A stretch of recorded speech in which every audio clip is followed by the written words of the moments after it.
আসসালামু আলাইকুম। আজকে আমরা জ্যামিতি শুরু করতে যাচ্ছি। ইনশাল্লাহ আজকে থেকে শুরু হবে জ্যামিতির বেসিক থেকে অ্যাডভান্স লেভেলের ক্লাসের যাত্রা। তো প্রথমেই জ্যামিতি। জ্যামিতি শব্দটিকে আমরা জ্যামিতি শব্দটি একটি হচ্ছে গ্রিক শব্দ। এই শব্দকে আমরা দুই ভাগে ভাগ করতে পারি, একটা হচ্ছে জিও আর একটা হচ্ছে মেট্রন। এই জিও শব্দের অর্থ হচ্ছে ভূমি আর মেট্রন অর্থ হচ্ছে পরিমাপ। এই দুইটা শব্দের সমন্বয়ে আসছে জিওমেট্রি, যার অর্থ ভূমি পরিমাপ। এখন আমরা জানব বিন্দু নিয়ে। এখানে একটা ফটো দেখতে পাচ্ছি আমরা, এটা হচ্ছে একটা বিন্দু, যার কি নেই, দৈর্ঘ্য নেই, প্রস্থ নেই, উচ্চতা নেই, তাই কি বলা হচ্ছে, বিন্দু বলা হচ্ছে। আচ্ছা, এখন আমরা দেখব রেখা নিয়ে। রেখা, এটি হচ্ছে একটি রেখা।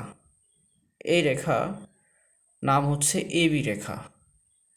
রেখার প্রান্তবিন্দু নেই এবং কি নেই, রেখার নির্দিষ্ট কোনো দৈর্ঘ্য নেই।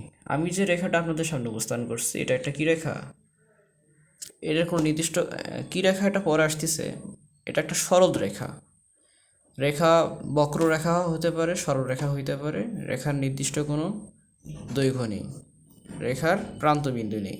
এই জিনিসগুলো মাথায় রাখবেন। এখন প্রান্তবিন্দু কী জিনিস সেটা আমরা এরপরে দেখতেছি। এরপরে আমরা দেখতে পাচ্ছি এবি একটা রেখাংশ।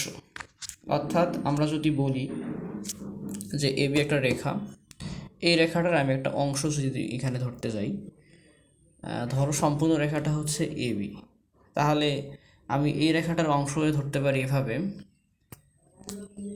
যে এ প্রাইম এবং হচ্ছে বি প্রাইম।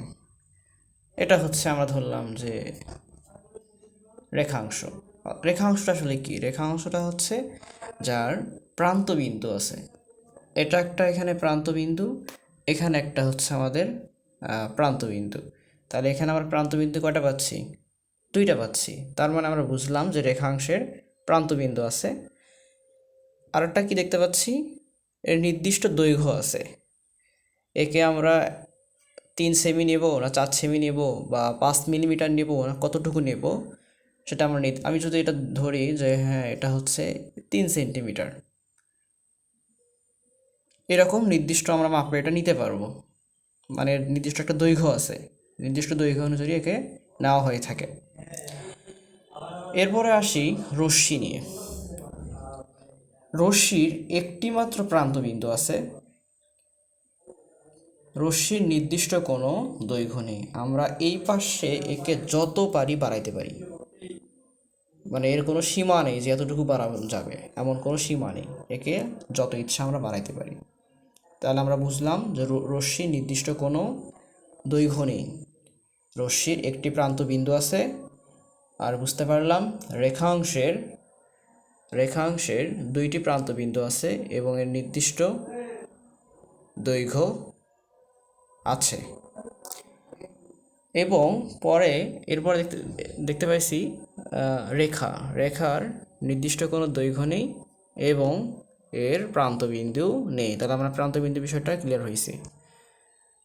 ইনশাল্লাহ নেক্সট পার্টে আমরা বাকি যে কোন বিষয়, এটা বিষয়ে আমরা ধারণা নেব এবং জানতে পারবো। তো আপনাদের জন্য একটি কাজ, এই এমসিকিউটা তোমরা সলভ করে এই ভিডিওর কমেন্টে লিখবা এবং নেক্সট পার্ট যদি তোমরা চাও আমি তৈরি করব। এমসিকিউটা হচ্ছে নিচের কোনটির প্রান্তবিন্দু নেই। তাহলে এখান থেকে আমি একটু আলাদা করে লিখছি, এটা হচ্ছে 1 লিখছি, এটা খ লিখছি এবং এটা 3 লিখছি, এটা আবার গ লিখছি। তোমরা কিছু মাইন্ডে নিও না, একটু মিস্টেক হয়ে গেছে। যাই হোক, তাহলে এটার অ্যান্সারটা তোমরা অবশ্যই ভিডিওর কমেন্টে লিখবা।